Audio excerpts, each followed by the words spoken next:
and once it gives a signal on the upside, could head towards the upper end of the range. Okay, thanks a lot for that. So that's the first tick on the index, down about 60 odd points. The Sensex down almost 200 odd points. So as expected, the market has opened with a slight bit of a cut. Not as bad as what the SGX was suggesting though, but nevertheless, it's a minor cut.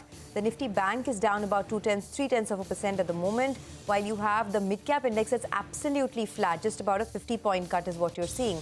The IT index is also taking a bit of a knock this morning, so 200 points gone on the Nifty IT index, down about 0.6%. And, some of these IT stocks, Infosys, Tech Mahindra, are the big losers at the moment, down almost about 1%. In fact, financials like Bajaj Finance are also down about 1%, indicating that the pressure is coming from both ends today.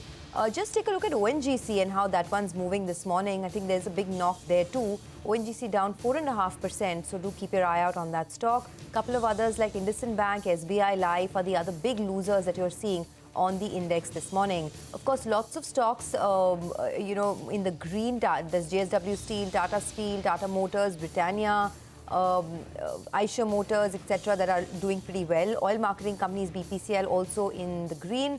The export duty has been rolled back, so there is in general a hue of green. Jindal Steel is up in the green as well. NMDC, we should take a look at that one. So that's really the big news flow.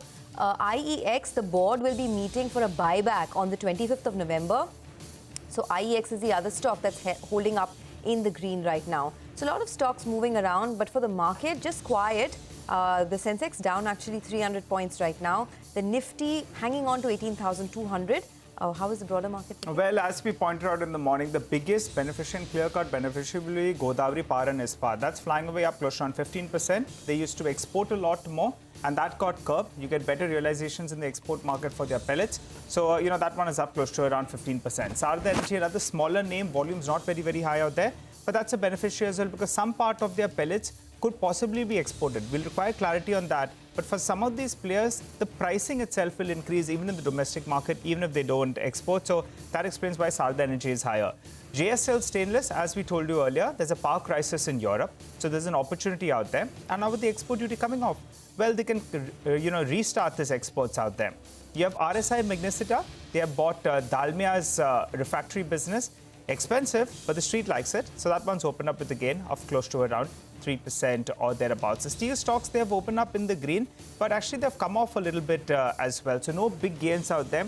The reason is that volumes, they could go up, but they won't be making that much of profitability or any profitability whatsoever.